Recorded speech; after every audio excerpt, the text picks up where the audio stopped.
Hello and welcome to my channel CBSE simplified और मैं हूं अनुपम मिश्रा। आज मैं आपके लिए जो वीडियो लेकर आया हूं, जो चैप्टर आज हम डिस्कस करने वाले हैं वो एनसीईआरटी टेक्स्ट बुक में क्लास 9 सीबीएसई बोर्ड के स्कूल में क्लास 9 का जो बुक है बी हाइव, उसका चैप्टर नंबर 4 है और चैप्टर का टाइटल है अ ट्रूली ब्यूटीफुल माइंड। ये चैप्टर किस बारे में है, इसके बारे में हम डिटेल में बात करेंगे। इस चैप्टर का पूरा जो एक्सप्लेनेशन है, लाइन बाय लाइन एक्सप्लेनेशन, साथ साथ इसके जितने डिफ़िकल्ट वर्ड्स हैं उसका मैं एक्सप्लेनेशन दूंगा और साथ साथ इसका जो समरी है उसके बारे में भी हम बात करेंगे। बहुत ही अच्छा चैप्टर है और थोड़ा सा मैं आपको बैकग्राउंड दे देता हूँ इस चैप्टर के बारे में। ये चैप्टर है अल्बर्ट आइंस्टाइन के बारे में। इस जो कहानी हम पढ़ने वाले हैं ये अल्बर्ट आइंस्टाइन की है और जैसा कि हम जानते हैं अल्बर्ट आइंस्टाइन को हम दुनिया का सबसे बुद्धिमान वैज्ञानिक, अगर हम बात करते हैं आईक्यू लेवल की, तो अल्बर्ट आइंस्टाइन का नाम उन कुछ चुनिंदा साइंटिस्ट में आता है जिनको हम जीनियस बोलते हैं।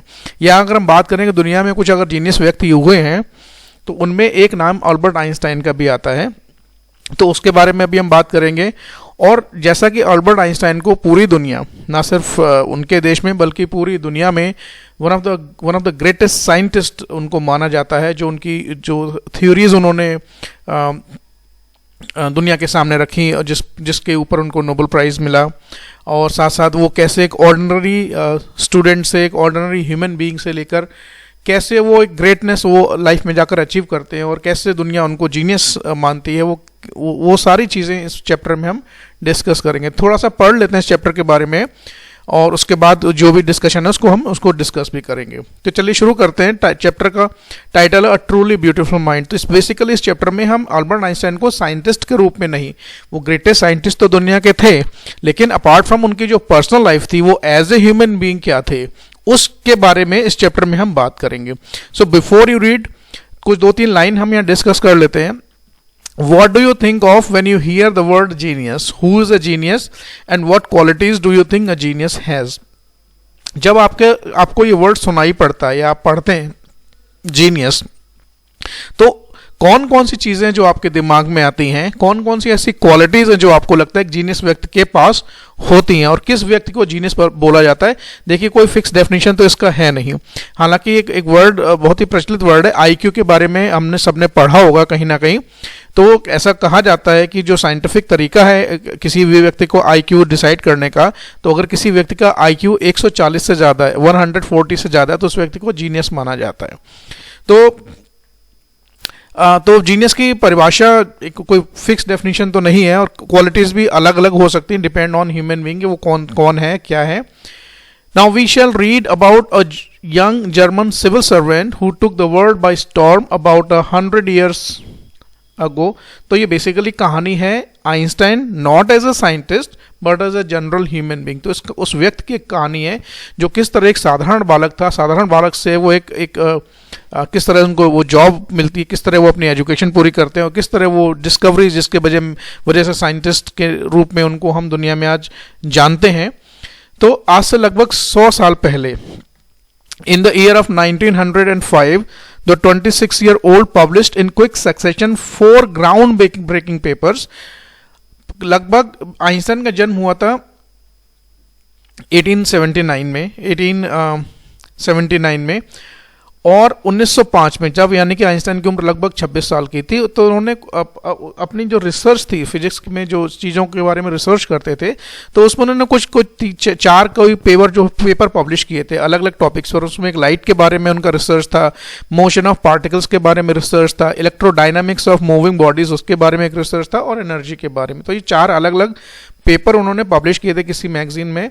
और जब वो दुनिया के साइंटिस्ट लोगों ने पढ़े, his work took up only few pages in scientific journals। उस समय जो साइंस की पत्रिकाएं वगैरह निकलती थी, जर्नल्स निकलते थे, उनमें जब वो पेपर पब्लिश हुए और पूरी दुनिया के साइंटिस्ट ने उनको पढ़ा, तो कह सकते हैं कि भाई पूरी दुनिया का जो साइंस के बारे में अंडरस्टैंडिंग थी, खासकर स्पेस के, टाइम के बारे में और इस ब्रह्मांड यूनिवर्स के बारे में जो अंडरस्टैंडिंग उस टाइम तक उन लोगों में थी, जो जनरल कॉन्सेप्ट थे, वो एक तरीके से कहते हैं बिल्कुल बदल गए। कहते हैं कि साइंटिफिक बिरादरी में एक तरीके का तूफान आ गया उस समय पर। And transform the name Einstein into a synonym of genius. और उन वो डिस्कवरीज की वजह से साइंस में आइंस्टाइन का नाम एज अ जीनियस उनको हम जानते हैं। तो ये तो बेसिकली बैकग्राउंड हो गया आइंस्टाइन का as a scientist. 50 years after his death, Albert Einstein genius still reigns। उनकी मृत्यु को लगभग 50 साल हो गए, 1955 में उनकी डेथ हुई थी, तो जब चैप्टर लिखा गया होगा तब लगभग 50 साल हुए थे, तो 1955 के आसपास उनकी डेथ हुई थी, तब तो काफ़ी साल हो गए हैं। तो कहते हैं उनकी मृत्यु के इतने साल बाद भी 50 साल से ज़्यादा हो गए, लेकिन आइंस्टाइन को आज भी जीनियस ही माना जाता है। और जीनियस का, आइंस्टाइन को कहते हैं कि वो जीनियस का सिनोनिम है।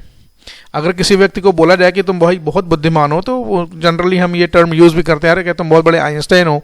या जैसे अगर हम क्रिकेट की बात करें, कोई किसी को अगर तुलना करनी है तो लोग बोलते हैं कि भाई तुम क्या बहुत बड़े कपिल देव हो। या ये कुछ ऐसे लोग हिस्ट्री में रहे हैं जो बिल्कुल जीते जी अपना सिनोनिम बन गए किसी चीज़ का। या अगर हम ताकत की बात करते थे तो बचपन में हम बात करते थे, अभी भी करते हैं कि यार तुम बहुत बड़े केदारा सिंह हो। तो उसी तरह अगर जीनियस की बात की जाए तो आइंस्टाइन का नाम हम जरूर लेते हैं। चलिए स्टोरी पढ़ते हैं। Albert Einstein was born on 14 March 1879 in the German city of Ulm without any indication that he was destined for greatness। Einstein का जन्म 14 मार्च 1879 को जर्मनी में हुआ। तो वह जर्मन थे और विदाउट एनी इंडिकेशन, जब उनका जन्म हुआ तो किसी को ये बिल्कुल किसी तरीके कोई इंडिकेशन नहीं था, कोई इस तरीके का उनमें कोई ऐसे लक्षण नजर नहीं आते थे कि ये व्यक्ति आगे चल के इतना बड़ा ग्रेट साइंटिस्ट बनेगा। किसी को आभास नहीं था, क्योंकि उनको देखकर कुछ ऐसा लगता नहीं था, बिल्कुल ऑर्डिनरी वो दिखाई पड़ते थे जैसे साधारण बच्चे होते हैं। On the contrary his mother thought Albert Einstein was a freak to her, his head seemed much too large. अब उसकी माँ के लिए, ऑन द कंट्रारी के मतलब दूसरी तरफ क्या, उसकी मदर थी, आइंस्टाइन की मदर थी, उनको लगता था आइंस्टाइन केवल एक फ्रीक है, ऐसा पर्सन जो कि सीरियस नहीं है, किसी काम का नहीं है, और लगता है कि भाई ये दूसरों से बिल्कुल अलग है। या मानते थे कि चलो भाई ये तो ठीक है, अनयूजुअल टाइप का बच्चा है। लेकिन किसी को ये नहीं पता था कि आगे चल के क्या होने वाला है। और उसकी मदर को लगता था इस बच्चे का जो सर है वो बाकी बच्चों के सर के अपेक्षा थोड़ा ज़्यादा बड़ा है। अब हुआ क्या, at the age of 2.5 Einstein still wasn't talking. जब वो बच्चा 2.5 साल का हो गया, नॉर्मली बच्चा 1.5 साल में, एक सवा साल 1.5 साल में कुछ बोलना सीख जाता है और धीरे धीरे वो स्पीच डेवलप कर लेता है। लेकिन आइंस्टाइन जब 2.5 साल के हो गए थे, जब तक उन्होंने एक शब्द नहीं बोलते थे, वो बोलते ही नहीं थे, बोलना नहीं उनको आता था। And when finally he did learn to speak he uttered everything twice. जब वो बोलना सीखे तो वो क्या करते थे, हर शब्द को 2-2 बार बोलते थे, एक शब्द को बार-बार, एक शब्द को 2 बार बोलते थे। तो लोगों को लगा भाई ये थोड़ा सा एबनॉर्मल बच्चा है, इसके अंदर कुछ ना कुछ डिसेबिलिटी है, स्पीच डिसेबिलिटी है। एक तो इसने लेट बोलना शुरू किया, और अब जब बोलना शुरू किया तो हर शब्द को 2-2 बार बोलता है। Einstein did not know what to do with other children and his playmates called him brother boring. अब आइंस्टाइन जब अपने उम्र के बच्चों के साथ, जब 3-4-5 साल के हो गए, तब दूसरे बच्चों के साथ खेलते थे, उनका खेलने में मन नहीं लगता था। उनको यही नहीं समझ में आता था कि बाकी बच्चों के साथ करना क्या है, उनके साथ कैसे खेलना, उनके साथ कैसे टाइम स्पेंड करना है, क्या करना उनके साथ। तो उनके जो प्लेमेट्स थे, यानी कि संगी साथी थे, उसको बोरिंग ब्रदर बोलते थे, भाई बहुत बोरिंग बच्चा है, इसको कुछ आता पता तो कुछ है नहीं। So the youngster played by himself. तो इसलिए आइंस्टाइन बेचारे बचपन में क्या करते थे, अपने आप ही खेलते रहते थे, अकेले रहते थे, अपने आप में ही खेलते रहते थे।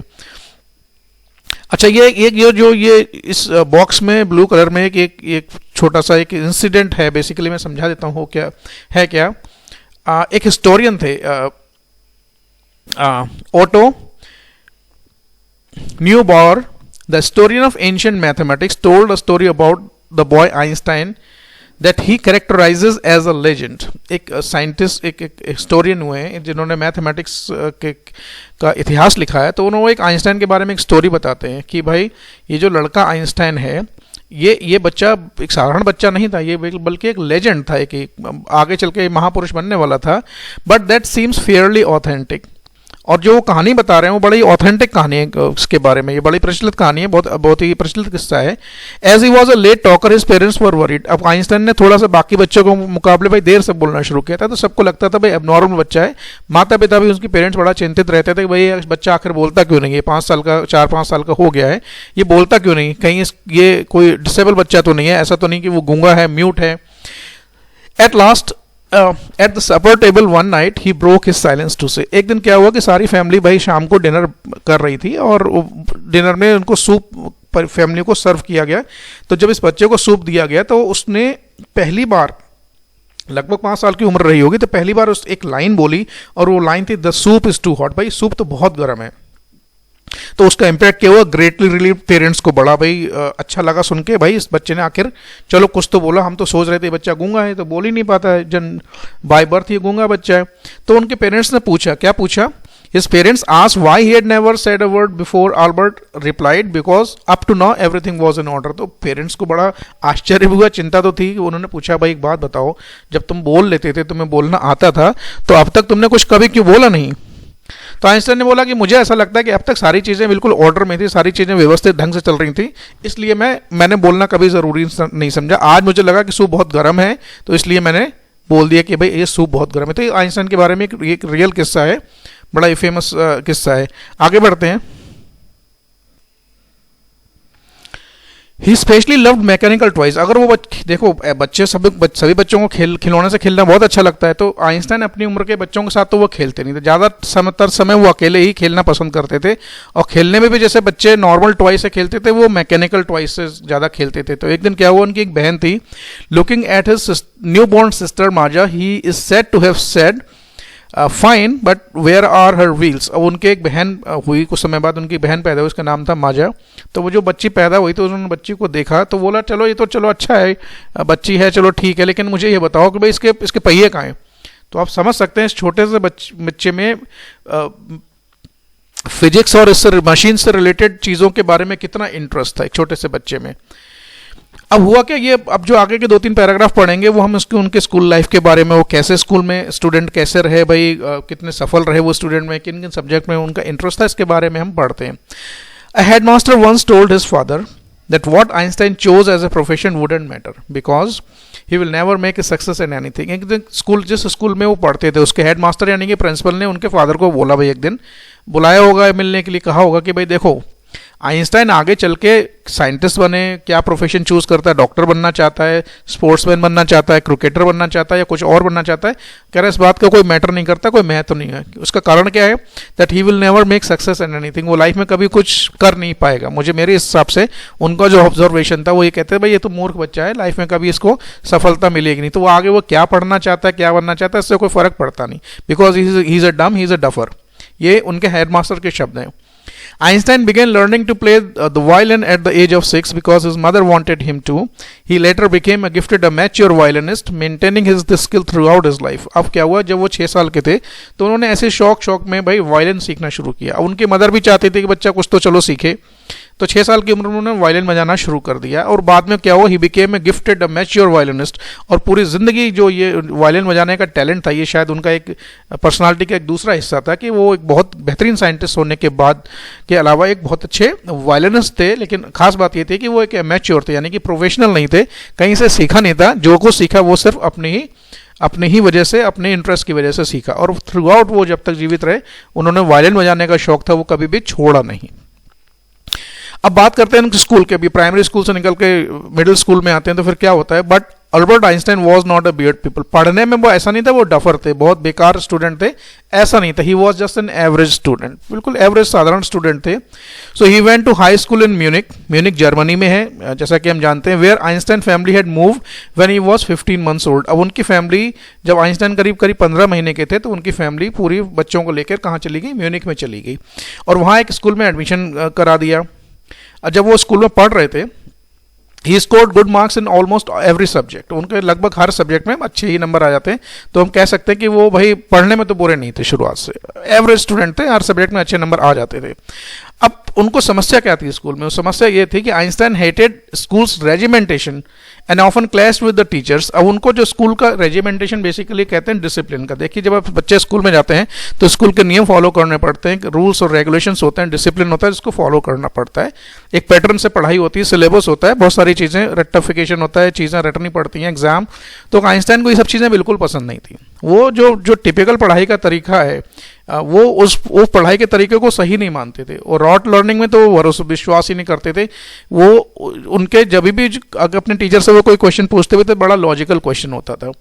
तो एक दिन एक छोटा सा किस्सा और है कि आइंस्टाइन के एक दिन हिस्ट्री टीचर ने उनसे पूछा कि हिस्ट्री का एक सवाल पूछा कि आप ये बताइए कि किसी युद्ध के बारे में, वॉर के बारे में पूछते हैं, और वो पूछते हैं किस डेट को ये युद्ध लड़ा गया था। तो आइंस्टाइन ने मुझे सीधा जवाब दे दिया, सर मुझे नहीं पता। तो टीचर ने उनसे पूछा, भाई तुम्हें क्यों नहीं पता? तो टीचर ने, आइंस्टाइन जवाब देते हैं भाई मैंने उसको पढ़ा नहीं, मैंने उसको लर्न याद नहीं किया। तो फिर सवाल पूछते हैं कि तुमने क्यों याद नहीं किया, तो आइंस्टाइन का जवाब ये था कि मुझे इस बात में इंटरेस्ट नहीं है जानने में कि वो लड़ाई किस दिन लड़ी गई। मुझे इस बात को जानने में ज़्यादा खुशी होगी कि वो मुझे कोई कारण पता चले कि ये दो लड़ाइयाँ हुई थी, ये वॉर होते हैं या युद्ध होते हैं, उसके पीछे कारण क्या था। अब छोटे से बच्चे के आप समझ सकते हो। तो he never liked the way things were taught in the school, school का पैटर्न पढ़ाई का उनको कभी समझ में आया नहीं। तो फिर हुआ कि एक दिन basically at the age of 15 Einstein felt so stifled that he left the school for good। अब उनको ये बड़ा, उनको लगा कि स्कूल का माहौल तो बड़ा सफोकेटिंग माहौल है भाई, मैं इसमें इस तरह के माहौल में पढ़ाई नहीं कर सकता। तो उन्होंने डिसाइड किया कि भाई मैं स्कूल छोड़ ही देता हूँ। तो वहाँ से वो उन्होंने स्कूल छोड़ दिया। The previous year Albert's parents had move to Milan, Milan है इटली में, and left their son with relatives. अब अगले साल उससे एक साल पहले क्या हुआ था, जब ये स्कूल की बात हम कर रहे हैं, अल्बर्ट आइंस्टाइन के पेरेंट्स थे वो मिलान चले गए, इटली में मिलान शहर में जाकर शिफ्ट होकर अब बच्चों को रिलेटिव के पास छोड़ दिया। After prolong discussion Einstein got his wish to continue his education in German speaking Switzerland in a city which was more liberal than Munich. अब फैमिली में थोड़ा डिस्कशन हुआ कि बच्चों की पढ़ाई कहाँ होनी चाहिए, उनको कहाँ रहना चाहिए, भाई कैरियर का सवाल है, ये सब बातें जब फैमिली में डिस्कस हुई तो आइंस्टाइन की बहुत इच्छा थी कि वो जर्मनी या फिर मिलान इटली की अपेक्षा वो जाना चाहते थे स्विट्जरलैंड पढ़ाई करने के लिए। उसके 2-3 कारण थे। एक तो वो बड़ा ही लिबरल कंट्री है। लिबरल कंट्री आप समझ सकते, लिबरल टर्म आपको गूगल में सर्च करके मिल जाएगा। लिबरल लोग वो होते हैं जो हर चीज़ में हर धर्म का सम्मान करते हैं, हर व्यक्ति की ओपिनियन को रिस्पेक्ट देते हैं, अंडरस्टैंडिंग उनकी बहुत ही ओपन अंडरस्टैंडिंग होती है। तो उनको लगा, एक तो ये कारण था। दूसरा, अब क्योंकि वो जर्मनी में पैदा हुए थे तो उनको जर्मन आती थी, तो स्विट्जरलैंड में भी जर्मन स्पीकिंग लोग बहुत सारे हैं वहाँ पर, तो उनको लगा कि दोनों चीज़ें मेरे लिए बिल्कुल फिट हैं। एक तो वो जर्मन स्पीकिंग कंट्री है, वहाँ पर जर्मन लोग बोलने वाले भी हैं, और दूसरा इटली या फिर जर्मनी की अपेक्षा वहाँ का जो एटमॉस्फेयर है बहुत ही लिबरल है, बहुत ही खुला हुआ माहौल है। तो मुझे लगता है कि एक बहुत अच्छा एटमॉस्फेयर मिलेगा, मेरी पढ़ाई वहाँ पर बहुत अच्छे से हो जाएगी। तो Einstein was highly gifted in mathematics and interested in physics, and after finishing school he decided to study at the University of Zurich। अब वो क्या गए, ज्यूरिक है स्विट्जरलैंड में, चले गए वहाँ पर। पेरेंट्स ने बोल दिया ठीक है भाई तुम जाओ, तो वहाँ पढ़ो, कोई दिक्कत नहीं। अब आइंस्टाइन जब वो मिडिल स्कूल से निकलकर हायर क्लासेस में गए तो वो शुरू से 2 सब्जेक्ट में उनका भाई बहुत इंटरेस्ट था। एक तो मैथमेटिक्स और फिजिक्स में, दोनों में बहुत ही ज़्यादा इंटरेस्ट था। तो जब स्कूल की पढ़ाई उनकी पूरी हो गई तो फिर वो गए यूनिवर्सिटी में। कहाँ पर, ज्यूरिक। ज्यूरिक कहाँ है, स्विट्जरलैंड में।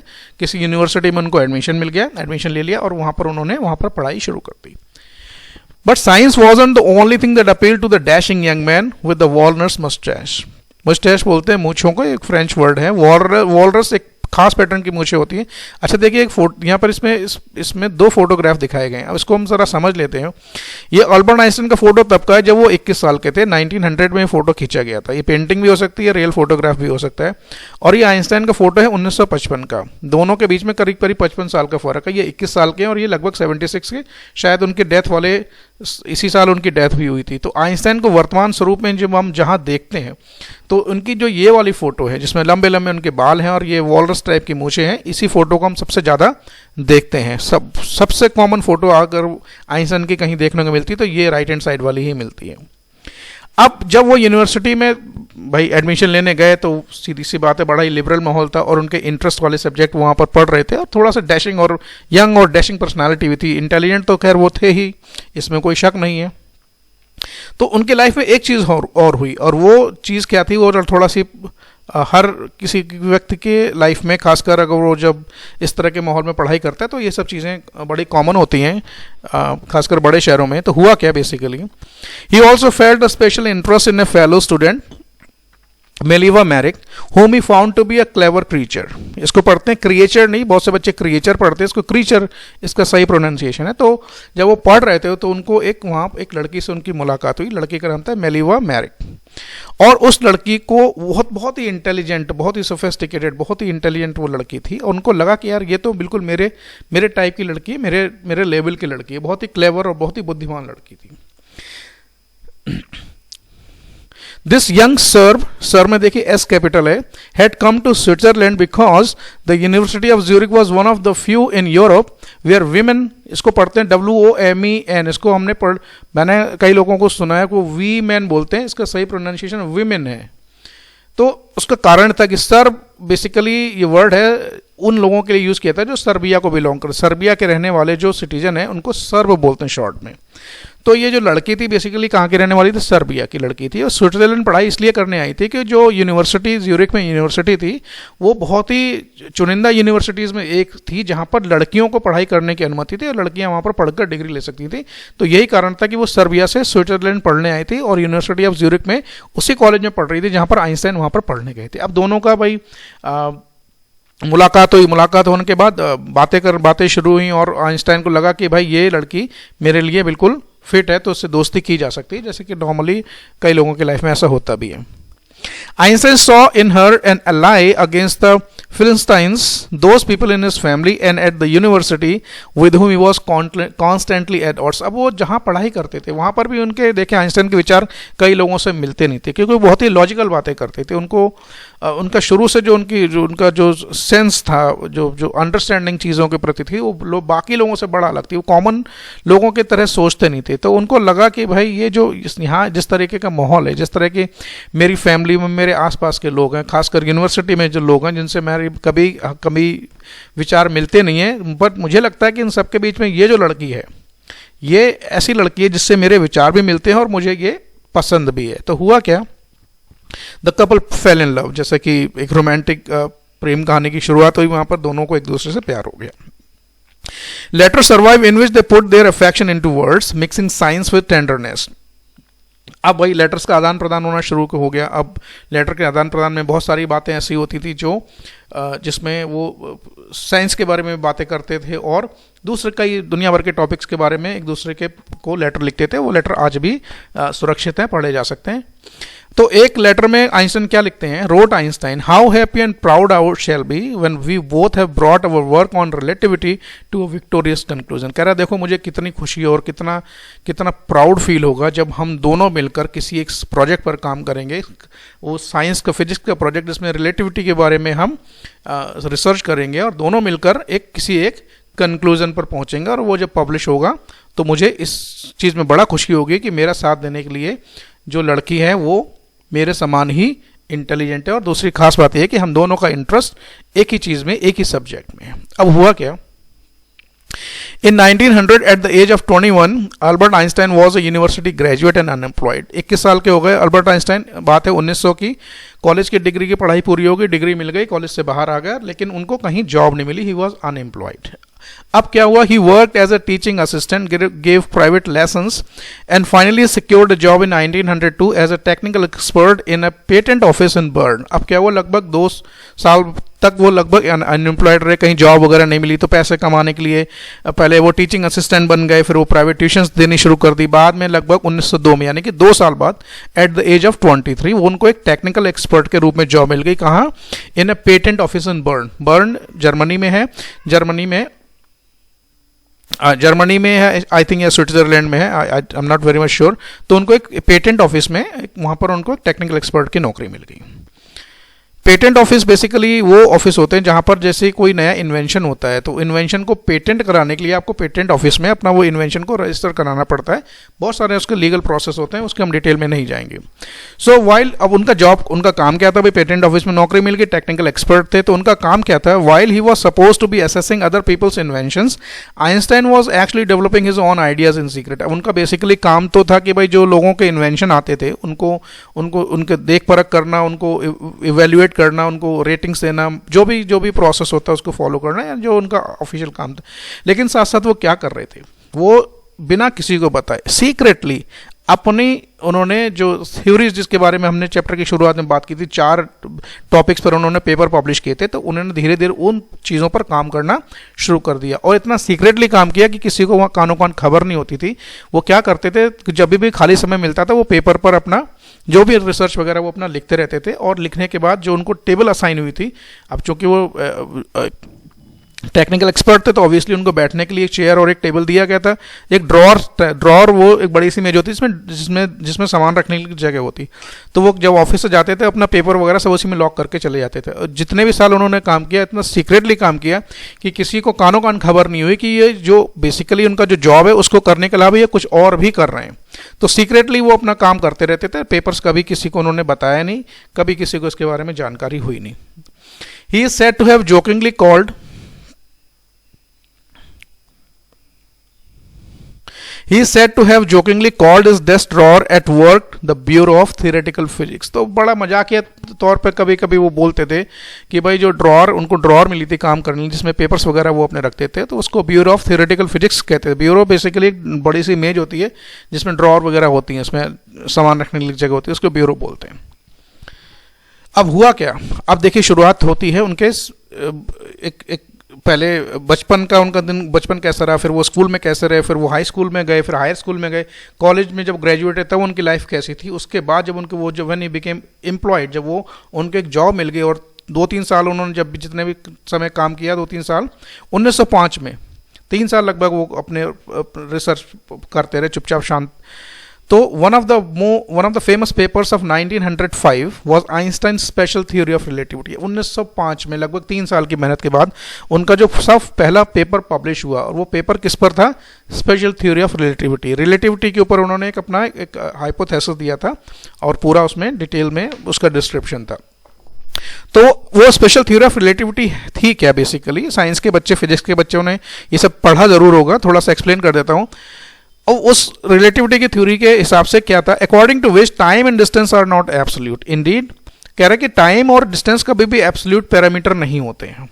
अब होता क्या, बेसिकली उन्होंने एग्जांपल देके समझाया क्या, Indeed 2 perfectly accurate clocks will not continue to show the same time if they come together again after a journey if one of them has been moving very fast relative to the other। उन्होंने कैसे example देके समझाया कि 2 घड़ियां हैं, 2 घड़ियों में क्या किया, वो एक घड़ी को एक डायरेक्शन में ट्रैवल करती है, दूसरी घड़ी दूसरे डायरेक्शन में ट्रैवल करती है। जो एक घड़ी के चलने की स्पीड, ऑब्वियसली किसी भी व्यक्ति ने घड़ी बांधी होगी या वो लेकर गया होगा, और दूसरी घड़ी थोड़ा सा स्लो स्पीड के साथ मूव कर रही है। तो जब एक निश्चित समय बाद जब दोनों घड़ियां एक जगह पर वापस आती हैं और उनका जब टाइम मिलाया जाता है, तो ये पाया गया कि जो घड़ी बहुत तेजी के साथ मूव कर रही थी, वो तेजी के साथ मूव कर रही थी, वो उसका टाइम अलग होगा, और जो घड़ी धीरे मूव कर रही थी उसका टाइम अलग होगा। यानी कि दोनों के टाइम में बिल्कुल डिफरेंस आ जाएगा अगर एक घड़ी तेज वेलोसिटी के साथ मूव कर रही है और दूसरी घड़ी थोड़ा सा रिलेटिवली स्लो मूव कर रही है। तो वही चीज़ उन्होंने, मैं यहाँ पर एक्सप्लेन कर देता हूँ, that 2 perfectly accurate clocks will not continue to show the same time if they come together after a journey if one of them has been moving very fast related to the other। यानी एक घड़ी दूसरे की अपेक्षा तेजी से अगर move कर रही है तो जो एक निश्चित समय बाद जब वापस आकर उस जगह पर आकर उन घड़ियों का समय मिलाया जाएगा तो दोनों घड़ियाँ अलग अलग time दिखाएंगी। From this followed the world's most famous formula which describe the relationship between mass and energy. अब इस थ्योरी के बाद एक उन्होंने एक ये छोटी क्लासेस में भी पढ़ाया जाता है, एक आइंस्टाइन का वर्ल्ड फेमस थ्योरी है, ये जो इक्वेशन है E is equal to mc², world famous equation है। तो ये इक्वेशन बेसिकली मास और एनर्जी के बीच में रिलेशनशिप को डिस्क्राइब करता है। और ये फिजिक्स के बच्चे तो जानते होंगे, E is equal to mc², इसमें E is the symbol of energy, M is the symbol of mass और C is the speed of light in vacuum, जो लगभग 3 लाख किलोमीटर प्रति सेकंड की होती है। तो ये तो बड़ा साइंटिफिक बात हो गई। तो अब लोगों ने अब ये मजाकिया तौर पर थोड़ा सा, ये एक छोटा सा किस्सा भी है इनके बारे में, जो ब्लू बॉक्स में है, इसको मैं एक्सप्लेन कर देता हूँ। तो किसी ने पूछा होगा मजाक में, भाई ये जो आपकी थ्योरी ऑफ रिलेटिविटी है इसको थोड़ा आप समझाइए, आसान भाषा में समझाइए। तो बोला ठीक है, मैं आपको समझाने की कोशिश करता हूँ कि भाई रिलेटिविटी बेसिकली है क्या। तो वो कहते हैं, वो ये आइंस्टाइन के शब्द हैं, when you sit with a nice girl for 2 hours it seems like 2 minutes, when you sit on a hot stove for 2 minutes it seems like 2 hours, it is called relativity. कह रहा देखो, अगर तुम बहुत ही खूबसूरत लड़की के साथ 2 घंटे बैठते हो उसके पास, तो ऐसा लगता है कि वो सिर्फ 2 ही मिनट हुए, लेकिन तुम्हें अगर किसी गर्म तवे के पास या गर्म तवे के ऊपर 2 मिनट के लिए बैठा ला जाएगा, तुम्हें ऐसा लगेगा कि वो 2 घंटे हो गए। यही रिलेटिविटी है। ये आइंस्टाइन नीचे नाम लिखा हुआ है, ये आइंस्टाइन के खुद के शब्द हैं। आगे बढ़ते हैं। अब ये बात जो दो आगे के 2-3 पैराग्राफ पढ़ेंगे ये उनकी जो पर्सनल लाइफ है, यानी कि ये तो उनकी प्रोफेशनल लाइफ का एक हिस्सा हो गया। अब जो पर्सनल लाइफ है उसके बारे में थोड़ी बात करते हैं। While Einstein was solving the most difficult problems in physics, his private life was unravelling. Albert had wanted to marry Mileva right after finishing his studies, but his mother was against it. She thought Mileva, who was 3 years older than her son, was too old for him.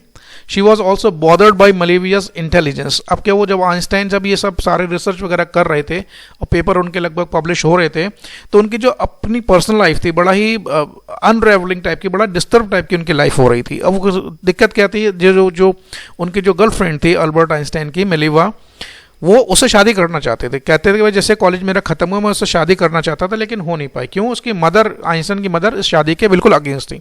इसके 2-3 कारण थे। उसका कारण ये था कि जो Mileva लड़की थी वो आइंस्टाइन से 3 साल बड़ी थी, और दूसरा वो बहुत ज़्यादा इंटेलिजेंट, बहुत ही एम्बिशियस और बहुत ही इंटेलिजेंट लड़की थी। तो उसकी मदर ने आइंस्टाइन को समझाया कि भाई इस लड़की से शादी करना ठीक नहीं है, ये 2-3 कारण हैं, मुझे लगता है कि तुम्हारी शादी से लाइफ में आगे बनेगी नहीं, या जो भी उनका मदर का उनका प्रेडिक्शन रहा होगा। तो उन्होंने एक तरह से उनको समझाया कि भाई इस लड़के से तुम शादी मत करो, एक तो उम्र में 3 साल बड़ी है और तुमसे ज़्यादा इंटेलिजेंट है, तो हो सकता है अभी आगे जाके कॉन्फ्लिक्ट वगैरह हो, लड़ाई झगड़े हो, जो कुछ भी हो। तो आइंस्टाइन ने अपनी मदर की बात मान ली और शादी को कैंसिल कर दिया, शादी नहीं की, फिर उस लड़की से शादी नहीं की। The pair finally married in January 1903 and had 2 sons, but a few years later the marriage faltered. Mileva, meanwhile, was losing her intellectual ambition and becoming an unhappy housewife. After years of constant fighting, the couple finally divorced in 1919. Einstein married his cousin Elsa the same year. अब हुआ क्या, लेकिन फिर भी 1-2 साल की discussion के बाद जो भी उन्होंने डिसीजन लिया, तो उन्होंने फाइनली उस लड़की से शादी कर ली आइंस्टाइन ने 1903 में, और उनके शादी के बाद 2 बच्चे हुए।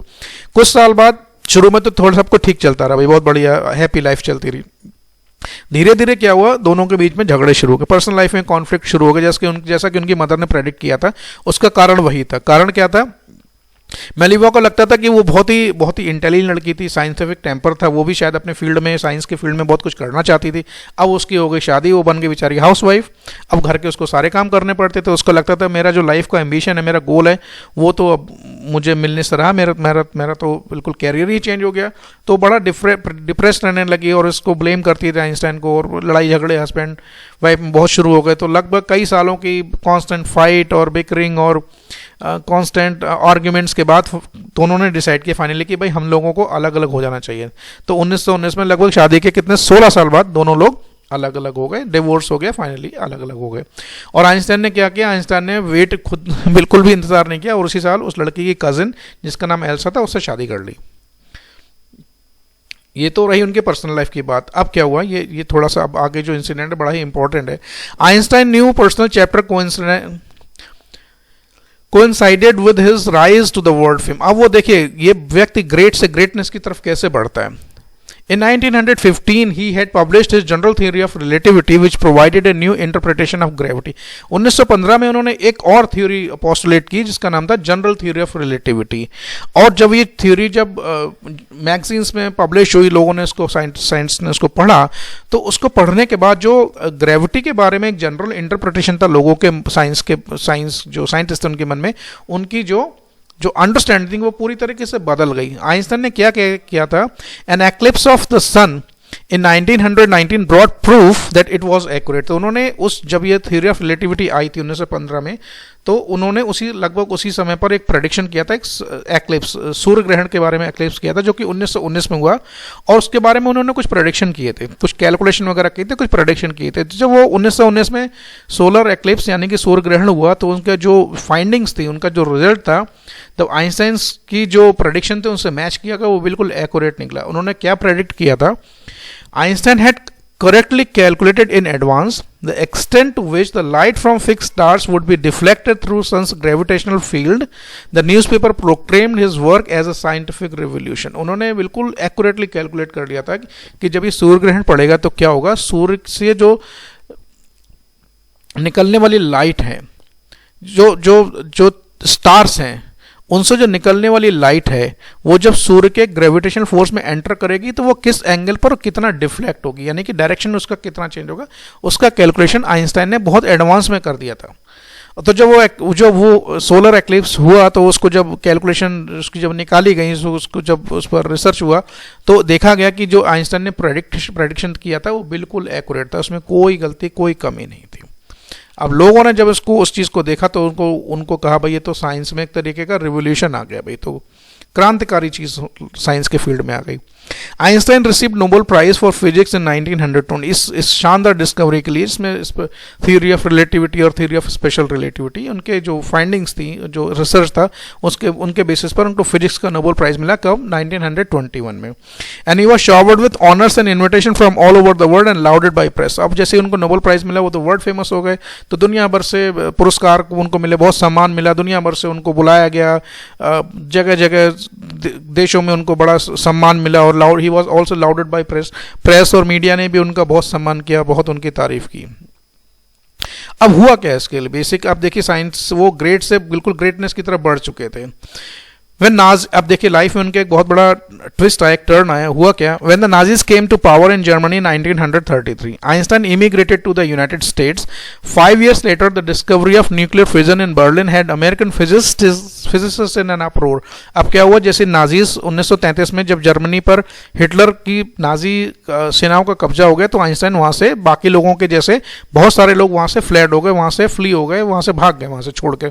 तो आइंस्टाइन भी वहां से इमिग्रेट होकर कहाँ चले गए भैया, यूनाइटेड स्टेट चले गए अपने जान माल की सुरक्षा के लिए। 5 साल बाद क्या हुआ, बर्लिन यानी कि जर्मनी ने एक सीक्रेट एक प्रोजेक्ट में न्यूक्लियर फिजन का डिस्कवर कर लिया। और न्यूक्लियर फिजन फिजिक्स के बच्चे जानते होंगे, ये एटम बम का बेसिक फंडामेंटल चीज होती है। न्यूक्लियर जो एटम बम का जो थ्योरी है वो न्यूक्लियर फिजन पर ही आधारित है। जब ये पूरी दुनिया को पता चला तो खासकर अमेरिका के जो साइंटिस्ट थे वो बड़े चिंतित हो गए, वो बहुत अपसेट हो गए कि भाई ये इन्होंने उसका थ्योरी को डिस्कवर कर लिया न्यूक्लियर फिजन को, तो इसका मतलब ये एटम बम भी बना सकते हैं। Many of them had fled from fascism just as Einstein had, and now they were afraid that Nazis could build a bomb and use it anywhere. अब लोगों को बड़ा डर हुआ भाई, एक तो जर्मनी पर कब्जा हो गया हिटलर का, ठीक है, और ये हम हिस्ट्री में अभी डिटेल में नहीं जाना चाहते, तो बाकी लोगों के तरह आइंस्टाइन भी देश छोड़कर जाके यूनाइटेड स्टेट्स में बस गए, क्योंकि लोगों को डर था कि भाई नाजीज ने ये एटम बम बनाने का तरीका खोज लिया है, और अब तरीका खोज लिया तो ये एटम बम भी बना सकते हैं। और एटम बम अगर उन्होंने बना लिया तो अगर याद कीजिए ये वर्ल्ड वॉर सेकेंड इसके बाद ही शुरू हुआ था, तो वर्ल्ड वॉर सेकेंड की शुरुआत की बात है, तो लोगों को लगा भाई इन्होंने बना लिया तो ये कहीं यूज़ भी कर सकते हैं। और आइंस्टाइन तो साइंटिस्ट थे, उनको पता था कि वो उसका इम्पैक्ट क्या हो सकता है, तो उन्होंने क्या किया, at the urging of an colleague Einstein wrote a letter to the American President Franklin D. Roosevelt on August 2nd, 1939. 1939 2 अगस्त को आइंस्टाइन ने एक लेटर लिखा। उस समय के जो अमेरिकन प्रेसिडेंट थे फ्रैंकलिन डी रूजवेल्ट, उनको एक लेटर लिखा, और उस लेटर में उन्होंने क्या लिखा, a single bomb of this type exploded in a port might very well destroy the whole port together with some of the surrounding territory. कह रहा है देखो, इस तरह का बॉम्ब अगर बनाया जाता है और उसको किसी पोर्ट में जहाँ पर जहाज वगैरह होते हैं, फाइटर प्लेन्स वगैरह खड़े होते हैं, वहाँ पर अगर ड्रॉप कर दिया जाए तो इसका पावर और इंटेंसिटी इतना है कि पूरे पोर्ट को तबाह कर सकता है। ना सिर्फ उस जगह को तबाह कर सकता है उसके, बल्कि आसपास कई किलोमीटर के हिस्से को, टेरिटरी को भी पूरी तरीके से तबाह कर सकता है। His words did not fail to have an effect. The Americans developed an atomic bomb in a secret project of their own and dropped it on the Japanese cities of Hiroshima and Nagasaki. अब American ने जब ये बात समझी, पढ़ा letter को, उन्होंने लगा ये तो भाई बहुत अच्छा आइडिया है, आइंस्टाइन ने तो बैठे बैठाए में एक आइडिया दे दिया। तो उन्होंने क्या किया, एक सीक्रेट प्रोजेक्ट में एटम बम का जो थ्योरी था उसको इस्तेमाल करते हुए एटम बम डेवलप कर लिया। और हुआ क्या, जैसा कि आप हिस्ट्री में आपने पढ़ा होगा कि वर्ल्ड वॉर सेकेंड की शुरुआत में अमेरिका ने जापान के 2 शहरों पे, हिरोशिमा और नागासाकी पर, एक 6 अगस्त 1945, दूसरा 9 अगस्त 1945, 3 दिन के अंदर 2 एटम बम गिरा दिया। और उसका इम्पैक्ट क्या होता है हिस्ट्री में हम आज भी पढ़ते हैं। और ये वो टाइम था, इसके बाद वर्ल्ड वॉर सेकेंड लगभग खत्म हो गया था। 1945 में वर्ल्ड वॉर सेकेंड खत्म हो गया। Einstein was deeply shaken by the extent of destruction. अब आइंस्टाइन भाई दुनिया को जब पता चला कि भाई इतना बड़ा ट्रेजेडी हो गया कि 2 एटम बम गिरा दिए गए, पूरे शहर, लाखों लोग मर गए उन 2 जो बम गिराए गए थे 1945 में, वर्ल्ड वॉर सेकेंड वहीं पर खत्म हो गया था। तो आइंस्टाइन को बड़ा दुख हुआ, जिस तरह का डिस्ट्रक्शन हुआ, जिस तरह का सर्वनाश हुआ, बड़ा दुख हुआ उनको। तो उन्होंने क्या किया, this time he wrote a public missive to the United Nations. In it he proposed the formation of a world government. तो उन्होंने को बड़ा दुख हुआ, तो उन्होंने क्या किया, एक बहुत बड़ा लंबा चौड़ा लेटर लिखा यूनाइटेड नेशंस को।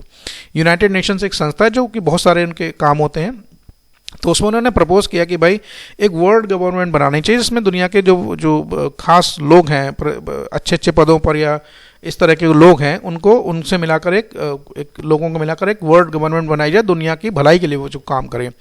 Unlike the letter to Roosevelt this one made no impact. अभी जब लेटर यूनाइटेड नेशन को भेजा वहाँ पता नहीं किसी ने पढ़ा नहीं पढ़ा, किसी ने पढ़ा भी तो किसी ने ध्यान नहीं दिया, फेंक दिया कूड़े में, साइड में फेंक दिया, किसी ने उस पर कोई ध्यान नहीं दिया। But over the next decade Einstein got ever more involve in politics. अब आइंस्टाइन चूंकि ख्याति प्राप्त एक बहुत बड़े साइंटिस्ट बन चुके थे, नोबेल प्राइज उनको मिल चुका था, बहुत बड़े अमेरिका के सिटीजन बन चुके थे, पूरी दुनिया में उनका नेम और फेम हो गया था। तो आइंस्टाइन ने डिसाइड किया कि वो पॉलिटिक्स में धीरे धीरे इन्वॉल्व हो गए। अब उनका इंटरेस्ट थोड़ा साइंस से हटकर पॉलिटिक्स में हो गया। अब उनका जो नेम और फेम था वो उन्होंने क्या किया, उस अपने नाम को, उनकी जो ख्याति थी, उन्होंने उसको एक पॉजिटिव तरीके से इस्तेमाल करना शुरू कर दिया। तो उन्होंने क्या किया, agitating for an end to the arm buildup and using his popularity to campaign for peace and democracy। तो पूरी दुनिया में शांति कैसे बने, वो उसके उपाय कैसे किए जाएं, डेमोक्रेसी कैसे लोगों में स्थापित हो, और जिस तरह से दुनिया के देश वेपन्स इकट्ठे करते चले यार, आर्म्स और एमिनेशन इकट्ठा कर रहे हैं, तो वो सब बंद हो, लड़ाई झगड़े बंद हो, वॉर्स वगैरह बंद हो, क्योंकि बहुत इसमें जान माल का नुकसान होता है। तो अपनी पॉपुलैरिटी को यूज उन्होंने पॉजिटिवली किया कि कैंपेन करने के लिए पूरी दुनिया में भाई शांति की स्थापना और दुनिया में डेमोक्रेसी की स्थापना हो। इसके लिए बहुत उन्होंने पॉलिटिक्स में काम किया। When Einstein died in 1955 at the age of 76 he was celebrated as a visionary and world citizen as much as a scientific genius. जब उनके 1955 में डेथ हुई, लगभग 76 साल की, 76 की उम्र थी, तो apart from being a scientific genius तो वो थे ही, इसके अलावा पूरी दुनिया उनको एक बहुत बड़ा विजनरी मानती। विजनरी वो व्यक्ति होता है जो कि इंडिपेंडेंटली और ओरिजिनल तरीके से, बड़े इंटेलेक्चुअल तरीके से किसी चीज़ों को, फ्यूचर में आने वाली चीज़ें उनको परसीव कर सकता है, देख सकता है और उनके बारे में सोच सकता है। तो आइंस्टाइन को ना सिर्फ हम एक बेहतरीन साइंटिस्ट के रूप में जानते हैं, बल्कि एक बहुत बड़े वो विजनरी हैं और पूरे दुनिया में उनका सम्मान होता है। तो ये था चैप्टर ट्रूली ब्यूटीफुल माइंड, जिसको मैंने लाइन बाय लाइन एक्सप्लेन करने की कोशिश की है। आपका इस चैप्टर के बारे में कोई अगर सजेशन है, कमेंट है, तो उस कमेंट सेक्शन में मुझे ज़रूर बताएं। चैनल को सब्सक्राइब करें। चैनल को लगभग चलते हुए शुरुआत की हुए लगभग 3 साल हो गए और मैं देखता हूँ व्यूज़ उतने ज़्यादा नहीं आते हैं। तो आप लोगों से गुजारिश है, अगर जो इस चैनल को देखते हैं, पसंद करते हैं, उसको सब्सक्राइब करें, वीडियो को लाइक, कमेंट और शेयर ज़रूर करें। आप लोगों का बहुत बहुत धन्यवाद। Thank you very much for being with us. Have a nice day.